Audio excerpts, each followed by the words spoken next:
नमस्कार, हरियाणा न्यूज देख रहे हैं आप और मैं हूं आपके साथ हितेंद्र। हमारे खास कार्यक्रम चुनाव की बात में आप सभी का स्वागत है। हरियाणा विधानसभा चुनाव को लेकर के रण तैयार है। तमाम पार्टियां चुनावी मोड में हैं और चुनाव जीतने की प्लानिंग कर रही हैं। यानी कि हर तरफ सिर्फ चुनाव की बात चल रही है और इस पूरे चुनाव की हर एक बात आज से आपको सिर्फ और सिर्फ हरियाणा न्यूज पर देखने को मिलेगी।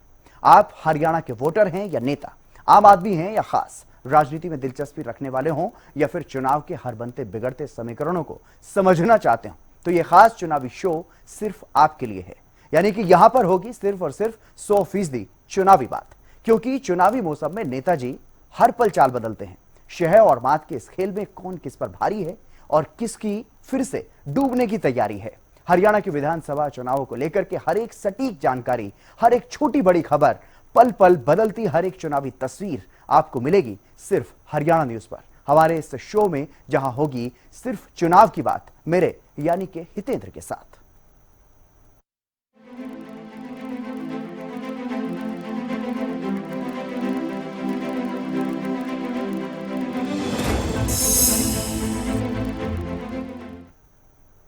तो शुरुआत करते हैं चुनाव की बात के इस सफर की और सबसे पहले बात करते हैं बीजेपी के पाले से आ रही चुनावी खबर की। आज दिल्ली दौरे पर रहे मुख्यमंत्री नायब सिंह सैनी और बीजेपी नेताओं की आपस में यहां पर बड़ी बैठकें हुई हैं। सीएम नायब सैनी ने राष्ट्रीय अध्यक्ष जेपी नड्डा और चुनाव प्रभारी हरियाणा के जो बनाए गए हैं धर्मेंद्र प्रधान, इन दोनों नेताओं से मुलाकात की है। यह बैठक इसलिए महत्वपूर्ण है क्योंकि हरियाणा विधानसभा चुनाव के लिए बीजेपी ने जब से नई टीम बनाई है, प्रभारी और सह प्रभारी, चुनाव प्रभारी और चुनाव सह प्रभारी, उनकी नियुक्ति की है। उसके बाद से ये बैठकें काफी अहम मानी जा रही हैं। एक तरफ प्रदेश भर में जिला स्तर पर बैठकें चल रही हैं, तो वहीं राष्ट्रीय स्तर पर भी आला कमान लगातार हरियाणा के नेताओं को दिशा निर्देश दे रहे हैं। विधानसभा चुनाव में हैट्रिक लगाने पर लगातार मंथन भारतीय जनता पार्टी में किया जा रहा है। इससे पहले प्रदेश में विस्तृत कार्यकारिणी की बैठक हुई, जिसमें केंद्रीय गृह मंत्री अमित शाह पहुंचे थे और सीएम फेस को लेकर के बड़ा ऐलान अमित शाह करके गए कि सीएम नायब सैनी के चेहरे पर ही चुनावी मैदान में जाएंगे। बीजेपी की तरफ से जिला स्तर पर भी बैठकें आयोजित की जा रही हैं। कार्यकर्ताओं को विधानसभा चुनाव के लिए रणनीतिक रूप से तैयार किया जा रहा है। उन्हें विशेष रूप से एक तरह से ट्रेनिंग जो है वो दी जा रही है। लगातार इस तरह की बैठकें सामने आ रही हैं और ये तस्वीरें आप देखिए, दिल्ली दौरे पर सीएम नायब सिंह सैनी, दिल्ली में महत्वपूर्ण मुलाकातें लगातार जारी हैं। दो तस्वीरें आपको दिखाते हैं दिल्ली दौरे की। मुख्यमंत्री नायब सिंह सैनी जेपी नड्डा से मुलाकात करने के लिए पहुंचे और धर्मेंद्र प्रधान से मुलाकात कर चुके हैं। तो ये दौरा काफी महत्वपूर्ण माना जा रहा है क्योंकि एक तरफ राष्ट्रीय अध्यक्ष से मुलाकात कर रहे हैं सीएम नायब सिंह सैनी, तो वहीं जो चुनाव प्रभारी बनाए गए हैं हरियाणा के धर्मेंद्र प्रधान, उनसे भी मुलाकात सीएम नायब सिंह सैनी ने की है। और इस बारे में खुद जानकारी देते हुए उन्होंने बताया कि कई महत्वपूर्ण मुद्दों पर बातचीत हुई है, चर्चा हुई है चुनाव प्रभारी और केंद्रीय मंत्री धर्मेंद्र प्रधान के साथ। तो वहीं अब जेपी नड्डा से भी मुलाकात करने के लिए पहुंचे हुए हैं मुख्यमंत्री नायब सिंह सैनी। तो दिल्ली दौरे पर मुख्यमंत्री नायब सिंह सैनी और ये मुलाकातें काफी महत्वपूर्ण हैं क्योंकि जिस तरह से धर्मेंद्र प्रधान चुनाव प्रभारी जब से बने हैं उसके बाद से लगातार कार्यक्रम हरियाणा में हो ही रहे हैं और अब दिल्ली में ये महत्वपूर्ण बैठक और जेपी नड्डा से भी मुलाकात करने के लिए मुख्यमंत्री नायब सिंह सैनी पहुंचे हैं। हरियाणा में विधानसभा चुनाव को लेकर के लगातार बैठकें जो है वो चल रही हैं, बीजेपी की बैक टू बैक बैठकें चल रही हैं। इससे पहले करनाल में जिला कार्यकारिणी की बैठक हुई, पानीपत में बैठक हुई, कुरुक्षेत्र में बैठक हुई। अलग अलग जगहों पर जो वरिष्ठ नेता हैं जिला स्तर पर, वो बैठकों में हिस्सा ले रहे हैं।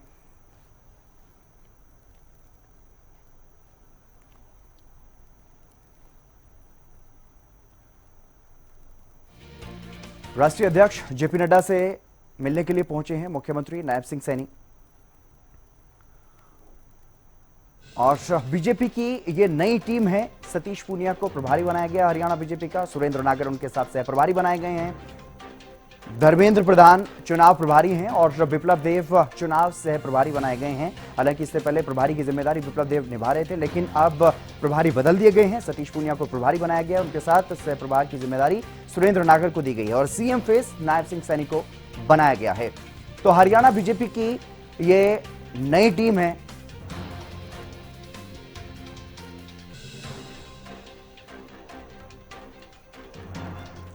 और इसी खबर पर और ज्यादा जानकारी के साथ हमारी संवाददाता अपराजिता श्री हमारे साथ जुड़ गई हैं। अपराजिता, क्या कुछ ताजा अपडेट? लगातार मुख्यमंत्री नायब सिंह सैनी दिल्ली में भारतीय जनता पार्टी के वरिष्ठ नेताओं से मिल रहे हैं, चुनाव प्रभारी धर्मेंद्र प्रधान से मुलाकात कर चुके हैं, राष्ट्रीय अध्यक्ष जेपी नड्डा से भी मिलने के लिए पहुंचे। जी बिल्कुल हितेन, कह सकते हैं कि भारतीय जनता पार्टी मेरी आवाज सुन पा रही हैं? मुख्यमंत्री नायब सिंह सैनी, जिस तरह आपने जिक्र किया, उन्हें सीएम फेस। जी बिल्कुल हितेन, तो मुझे आपकी आवाज आ रही है, आपको मेरी आवाज आ रही है? जी जी, तो बिल्कुल मुख्यमंत्री नायब सिंह सैनी एक एक्टिव मोड में नजर आ रहे हैं। हमने देखा है बीते दिनों भी उन्होंने केंद्र नेतृत्व से मुलाकात की है राजधानी दिल्ली आकर, और अभी भी सबसे पहले जब वो दिल्ली दौरे पर थे, वो पहुंचे दिल्ली, सबसे पहले उन्होंने केंद्रीय मंत्री धर्मेंद्र प्रधान से मुलाकात की और खुद ट्वीट कर इसकी जानकारी भी दी है कि किस तरीके से कई मुद्दों को लेकर के इस बैठक में चर्चा हुई है। काफी लंबी जो कह सकते हैं कि चर्चा चली थी, करीब 1 घंटे सवा घंटे के आसपास ये अहम चर्चाएं हुई थी दोनों के बीच में। कहा जा रहा है कि कई मुद्दों को लेकर के, कई विशेष मुद्दों को लेकर के इस बैठक में चर्चाएं की गई थी। इसके बाद अभी वो राष्ट्रीय अध्यक्ष जेपी नड्डा के आवास पर पहुंचे हैं, हम वहीं अभी मौजूद हैं। करीब आधे घंटे से ज्यादा हो चुका है जब वो पहुंचे थे, जगत प्रकाश नड्डा जी के घर वो पहुंचे थे, जो बीजेपी के राष्ट्रीय अध्यक्ष हैं, उनके घर पहुंचे थे मुख्यमंत्री नायब सिंह सैनी, और करीब आधे घंटे हो चुके हैं। कह सकते हैं कि कई मुद्दों को लेकर के इस बैठक में चर्चा हो रही होगी, क्योंकि बिल्कुल जिस तरह से आपने जिक्र किया, हमने देखा है कि भारतीय जनता पार्टी बिल्कुल हितेन देखिए एक्टिव मोड में नजर आ रही है। जगह जगहों पर बैठक की जा रही है और कहा भी जा रहा है कि आने वाले दिनों में भी जिला स्तर पर कई बैठकें की जाएगी। तो बिल्कुल कह सकते हैं कि बीजेपी एक्टिव मोड में नजर आ रही है, चाहे वो आगामी विधानसभा चुनाव को लेकर हो जाए या और भी जो मुद्दे हैं उन सभी चीजों को लेकर कर जाए। क्योंकि देखिए आपने एक चीज का जिक्र किया कि किस तरीके से एक टीम तैयार की गई है, प्रभारी, सप्रभारी, चुनाव प्रभारी, चुनाव सप्रभारी, साथ ही एक और बहुत अहम जो कार्यभार होता है वो होता है अध्यक्ष का कार्यभार, जिसका अभी भी जो पदभार है वो मुख्यमंत्री नायब सिंह सैनी के पास है। हालांकि लोकसभा चुनाव से थोड़े समय पहले ही अध्यक्ष थे नायब सिंह सैनी, जिन्हें वापस से मुख्यमंत्री उन्हें बनाया गया था, जिसके बाद अध्यक्ष का कार्यभार वही संभालते हुए नजर आए थे हमें लोकसभा चुनाव में। मगर देखिए विधानसभा चुनाव की बात करते हैं तो अध्यक्ष का कार्यभार काफी इंपॉर्टेंट हो जाता है। बिल्कुल आप नजर बनाए रखिएगा अपराजिता, बहुत शुक्रिया तमाम जानकारी देने के लिए। तो मुख्यमंत्री नायब सिंह सैनी लगातार दिल्ली दौरे पर बने हुए हैं और केंद्रीय नेताओं के साथ मुलाकात कर रहे हैं, विधानसभा चुनाव पर लगातार मंथन कर रहे हैं।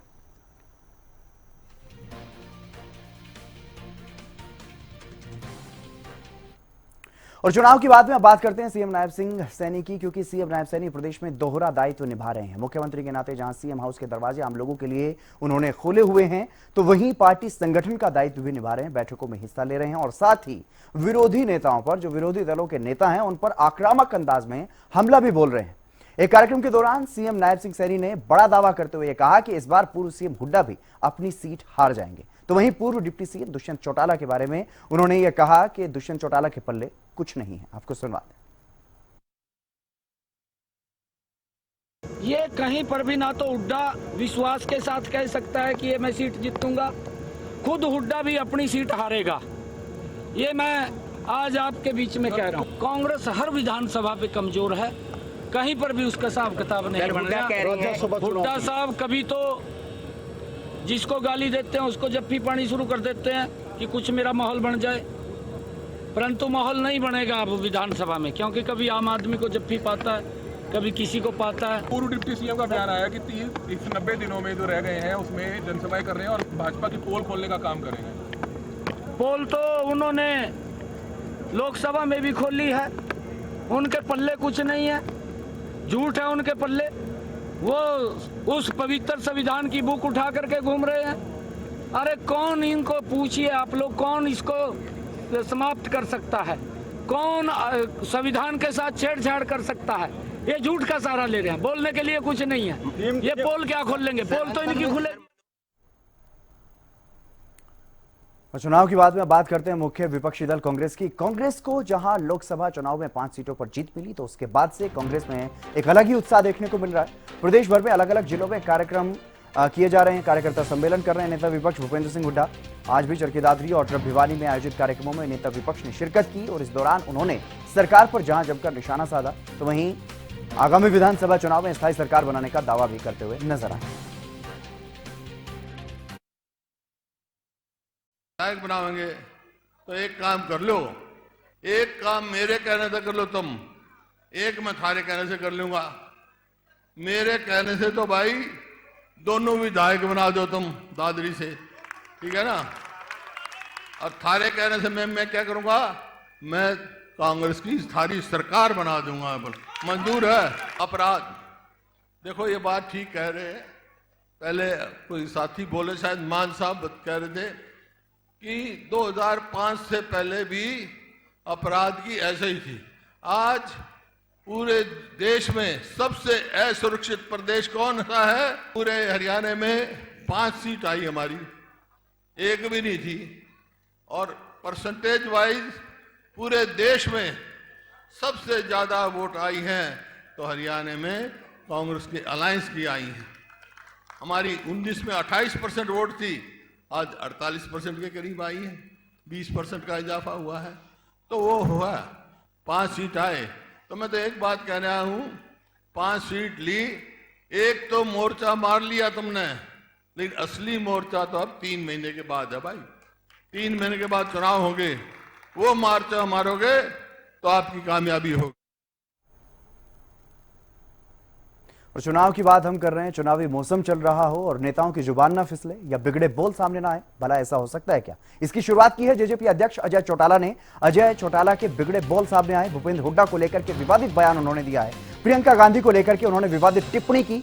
हुड्डा को प्रियंका गांधी की चुन्नी उठानी पड़ेगी, ये कहते हुए नजर आए अजय चौटाला। साथ ही ये भी कहा कि हुड्डा को केसी वेणुगोपाल की चप्पल उठानी पड़ेगी। हुड्डा की टिकट को लेकर के बात कर रहे थे अजय चौटाला और इस दौरान इस तरह की विवादित टिप्पणी वो कर गए। आपको सुनवाते हैं।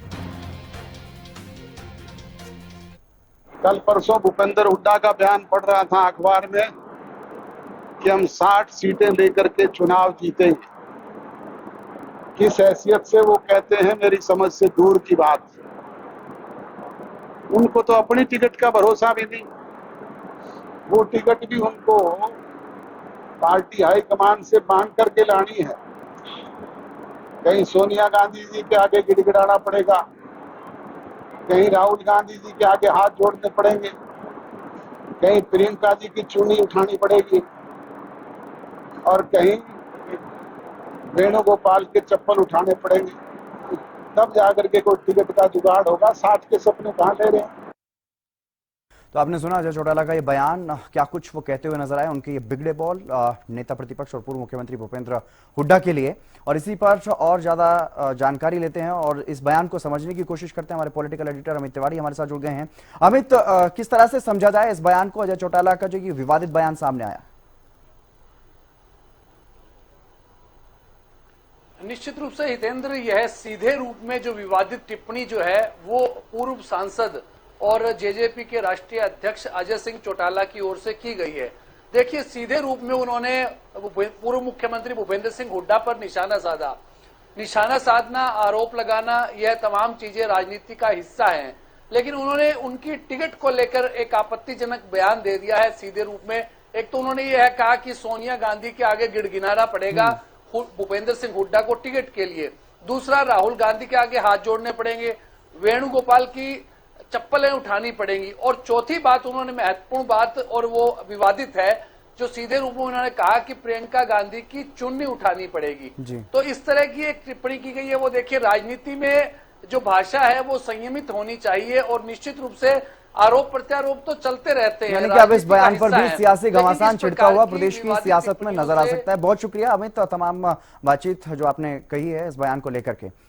वहीं चुनाव की बात हम कर रहे हैं। चुनाव की बात में हम बात करते हैं जननायक जनता पार्टी की। एक तरफ जहां सभी दल अपने अपने संगठन को मजबूत करने में जुटे हुए हैं, तो वहीं जेजेपी की तरफ से 2 विधायकों की सदस्यता रद्द करने के लिए एक बार फिर से विधानसभा स्पीकर को पत्र लिखा गया है और मांग की गई है कि नरवाना विधायक रामनिवास सुरजाखेड़ा और बरवाला सीट से जोगीराम सिहाग की दल बदल कानून के तहत सदस्यता रद्द की जाए।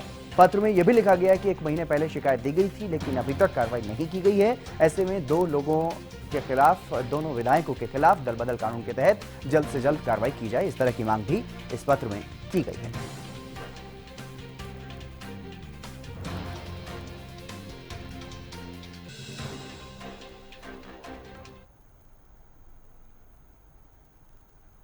और चुनाव की बात में अब बात करते हैं इनेलो और तीसरे मोर्चे की, क्योंकि इनेलो नेता अभय चौटाला प्रदेश में तीसरा मोर्चा बनाने की जुगत में जुटे हुए हैं और ये तीसरा मोर्चा तैयार किया जा रहा है इस साल होने वाले विधानसभा चुनाव के लिए। एक बार फिर से बहुजन समाज पार्टी यानी कि बसपा और इनेलो के बीच गठबंधन होने जा रहा है। माना जा रहा है कि सिर्फ औपचारिक ऐलान बाकी है, गठबंधन हो चुका है। हाल ही में अभय चौटाला बसपा सुप्रीमो मायावती से भी मुलाकात करने के लिए पहुंचे थे, मुलाकात उन्होंने की है। लेकिन ऐसे में चुनाव की बात यह है कि इनेलो बसपा गठबंधन में और कौन कौन से दल साथ आएंगे, और साथ ही सवाल यह भी कि इस गठबंधन का कितना असर विधानसभा चुनाव में देखने को मिलेगा। तो ऐसे में दोनों ही दलों का प्रदेश में सियासी इतिहास कैसा रहा है उस पर भी नजर डालेंगे, और क्योंकि बसपा इससे पहले भी इनेलो समेत कई दलों के साथ हरियाणा में गठजोड़ कर चुकी है, उस पर भी नजर जो है वो डालेंगे।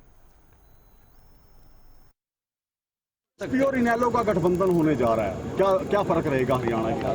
देखिए, कोई फर्क रहने वाला नहीं है, क्योंकि यहाँ करनाल की विधानसभा के ऊपर ये सारे के सारे एक पल्ली के ऊपर बैठ गया का, और वो देखा भी आप सब ने, पूरे प्रदेश ने देखा। हुड्डा साहब तो कहते थे कहा यहाँ से रास्ता चंडीगढ़ जाएगा। अभय चौटाला बोलता था कि सारे इकट्ठे एक पल्ली पर बैठ गए, फिर भी कुछ नहीं बनया। और ये जो हरियाणा की सियासत में नए गठजोड़ की तैयारी की जा रही है, संभावित महागठबंधन की तस्वीर आपको दिखा रहे हैं हम। आईएनएलडी जो कि इसमें मुख्य दल की भूमिका निभाती हुई नजर आएगी। आईएनएलडी की तरफ से प्रयास किया जा रहा है कि बहुजन समाज पार्टी यानी कि बसपा को इसमें साथ लाया जाए, और श्रोमणी अकाली दल, क्योंकि लगातार श्रोमणी अकाली दल आईएनएलडी के साथ पिछले काफी समय से देखने को मिल रहा है, तो ऐसे में श्रोमणी अकाली दल इसमें साथ हो सकता है। आम आदमी पार्टी क्योंकि बीजेपी और कांग्रेस से अलग हरियाणा विधानसभा चुनाव में नजर आएगी आम आदमी पार्टी, तो आम आदमी पार्टी से भी प्रयास किए जा सकते हैं गठबंधन के। अन्य दलों की अगर बात करें तो एनसीपी एसपी यानी कि जो एनसीपी है शरद पवार वाली एनसीपी, उसके साथ गठबंधन का प्रयास किया जा सकता है। एएसपी की अगर बात करें आजाद समाज पार्टी, चंद्रशेखर रावण की जो पार्टी है उसको साथ लाने का प्रयास किया जा सकता है। इस तरह की चर्चाएं लगातार चल रही हैं सियासी गलियारों में भी। और इनेलो की अगर हरियाणा में स्थिति की बात करें तो साल 2005 से सत्ता से बाहर चल रही है इनेलो और अस्तित्व की लड़ाई लड़ रही है। साल 2018 में पार्टी दो फाड़ हुई, उसके बाद से स्थिति पार्टी की खराब है। जींद उपचुनाव 2019 में न सिर्फ सीट गंवाई बल्कि जमानत भी जब्त हो गई, और 2019 के लोकसभा विधानसभा चुनाव में भी बुरी हार जो है वो झेलनी पड़ी पार्टी को। इसी तरह से 2019 के लोकसभा चुनाव की अगर बात करें तो सभी उम्मीदवारों की जमानत जब्त हुई थी। 2019 विधानसभा चुनाव में एकमात्र उम्मीदवार अभय चौटाला को जीत मिली थी। विधानसभा चुनाव में प्रदेश भर में सिर्फ 2.44% वोट मिले थे, और किसान आंदोलन के बीच अभय चौटाला ने इस्तीफा दे दिया था अपने विधायकी से। ऐलनाबाद सीट पर उपचुनाव हुआ, 2021 में जीत का मार्जिन काफी कम रह गया था। 2024 लोकसभा चुनाव में सभी उम्मीदवारों की जमानत जब्त हुई है, यहां तक कि अभय चौटाला ने भी कुरुक्षेत्र से चुनाव लड़ा, उनकी भी जमानत जब्त हो गई। और अगर वोट फीसद की बात करें तो पार्टी को साल 2024 के लोकसभा चुनाव में कुल 1.74% वोट हासिल हुए हैं पूरे प्रदेश में। 1987 में 85 सीटें जीती थी इस पार्टी ने ताऊ देवीलाल के नेतृत्व में, लेकिन अब अस्तित्व बचाने की लड़ाई लड़ रही है इनेलो।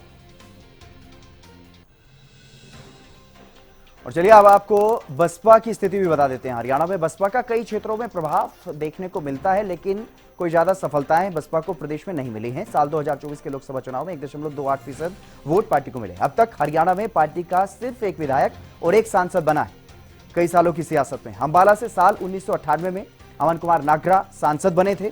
साल 2009 में जगाधरी से अकरम खान विधायक बने थे बसपा की टिकट पर। पहले भी इनेलो के साथ बसपा का गठजोड़ रह चुका है, गठबंधन रह चुका है, और सिर्फ इनेलो के साथ ही नहीं बल्कि अन्य दलों के साथ भी प्रदेश में सहयोगी पार्टी की भूमिका बसपा निभा चुकी है। लेकिन कोई खास सफलता सिर्फ एक सांसद इतने सालों में और एक विधायक बसपा को मिला है हरियाणा में, इसके अलावा और कोई खास सफलता नहीं मिली है। ये बसपा की स्थिति हरियाणा प्रदेश में।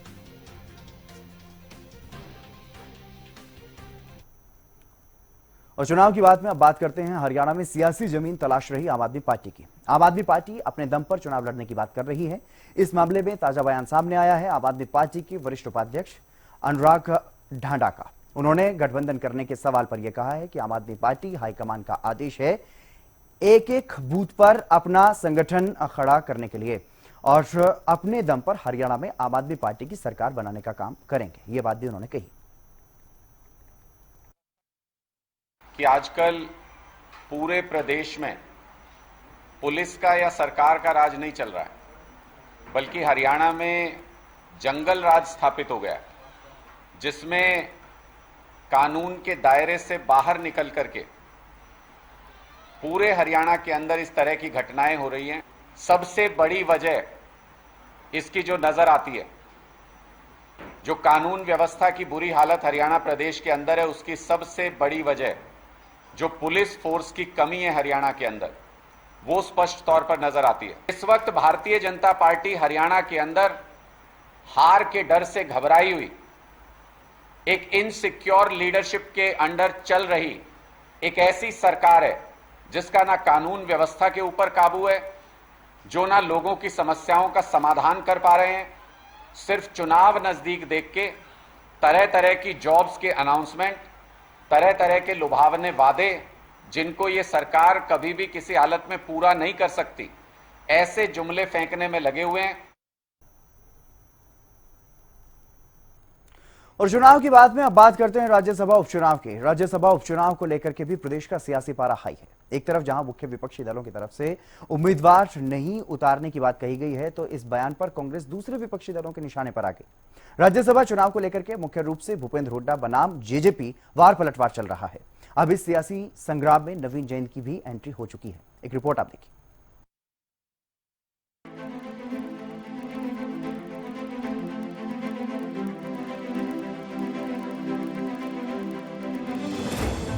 लोकसभा चुनाव के बाद हरियाणा में राज्यसभा की एक सीट खाली हुई तो उपचुनाव भी तय हो गया। भले ही अभी तक उपचुनाव को लेकर कोई नोटिफिकेशन चुनाव आयोग की तरफ से जारी नहीं किया गया, लेकिन प्रदेश में सियासी संग्राम छिड़ा हुआ है। एक तरफ जहां नंबर न होने को लेकर मुख्य विपक्षी दल के नेता भूपेंद्र हुड्डा राज्यसभा उपचुनाव में उम्मीदवार न उतारने की बात कह चुके हैं, तो वहीं जेजेपी नेता दुष्यंत चौटाला और इनेलो नेता अभय चौटाला हुड्डा पर हमलावर हैं। लेकिन इसी बयानबाजी के बीच अब नवीन जय हिंद की भी एंट्री हो गई। और राज्यसभा का चुनाव है और विपक्ष के जो लोग हैं, पार्टियां हैं, उनके पास कोई कैंडिडेट नहीं मिल रहा है। तो कांग्रेस सबसे बड़ी पार्टी है, जेजेपी है, अभय चौटाला जी हैं, निर्दलीय हैं। तो हमने ये तय किया भाई हम आजाद चुनाव राज्यसभा का लड़ेंगे और आप लोगों से समर्थन की उम्मीद करते हैं। हालांकि नवीन जय हिंद के बयान पर अजय चौटाला ने तंज कसा और कहा कि वो चुनाव लड़ने की स्थिति में ही नहीं है। नवीन जैन जी ना तो चुनाव लड़ने की परिस्थिति में हैं बेचारे। अब चुनाव लड़ने के लिए 10 एमएलए की रिकमेंडेशन चाहिए, उनके पास तो एक भी नहीं है। पहले कोई व्यवस्था तो करें, फिर तो कोई आदमी बात करे तो अच्छी लगती है। तो वहीं इस मामले में मुख्य रूप से बयानबाजी पूर्व सीएम हुड्डा और जेजेपी नेताओं के बीच ही चल रही है। नेता प्रतिपक्ष भूपेंद्र हुड्डा ने एक बार फिर दुष्यंत चौटाला पर निशाना साधते हुए राज्यसभा चुनाव के लिए 13 विधायक साथ लाने की चुनौती दी है। 13 एमएलए और चाहिए, तो मैंने कहा है जेजेपी के 10 हैं, 10 के 10 आ जाओ, 3 और ले आओ भाई, हम उनका बना देंगे। पहले जेजेपी के 10 विधायकों का समर्थन ले ले, उनके 10 को करके दे दें, हम जरूर देंगे। तो वहीं जेजेपी अध्यक्ष अजय चौटाला और पूर्व डिप्टी सीएम दुष्यंत चौटाला हुड्डा पर निशाना साध चुके हैं। हम तो अपना कैंडिडेट खड़ा कर देते हैं, चाहे वो दिग्विजय हो, चाहे हमारी पार्टी का कोई अदने से अदना वर्कर हो। पर भूपेंद्र हुड्डा जी अपने एमएलए से राय कर ले कि वो हमें वोट देंगे क्या, वो अपने वोट की तसल्ली करा दे, हम तो अपना नॉमिनेशन फाइल कर दें। और विपक्ष के नेता का ये कहना कि छोटे जो और दल है वो इकट्ठे होकर अपना कैंडिडेट लाए, मैं आज आपके इस कॉन्फ्रेंस में कहता हूं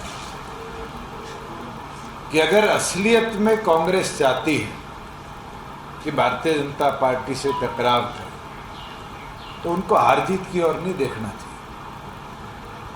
आज संयुक्त तौर पर कोई भी ऐसा सामाजिक व्यक्ति जो हम सबको, प्रदेश को अच्छा नेतृत्व दे पाए।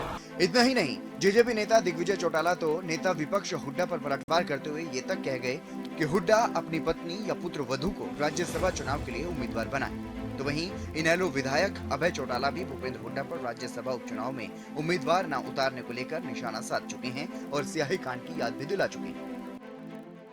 अभय चौटाला ने एक सोशल मीडिया पोस्ट में लिखा कि हरियाणा अभी स्याही कांड भूला नहीं है, जिसमें बीजेपी को जिताने के लिए हुड्डा की काली करतूत शामिल थी। ये भाजपा से मिला हुआ नेता है, अपने बेटे को राज्यसभा पहुंचाने के लिए भाजपा की मदद ली थी। जो हर कदम पर भाजपा की मदद करता हो वो हरियाणा का सगा कैसे हो सकता है।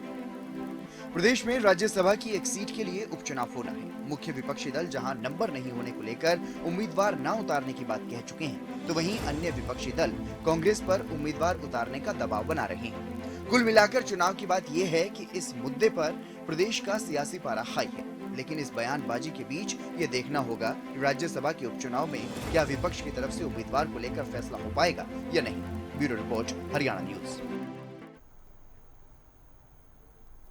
तो चुनाव की बात में अब बात करते हैं एक महत्वपूर्ण नियुक्ति की। हरियाणा में होने वाले विधानसभा चुनाव के लिए आईएएस पंकज अग्रवाल की अगुवाई में ये चुनाव करवाए जाएंगे। भारतीय निर्वाचन आयोग से हरी झंडी मिलते ही प्रदेश सरकार ने 2000 बैच के आईएएस अधिकारी पंकज अग्रवाल को मुख्य निर्वाचन अधिकारी नियुक्त किया है। साथ ही वो निर्वाचन विभाग के आयुक्त और सचिव पद की जिम्मेदारी भी संभालेंगे।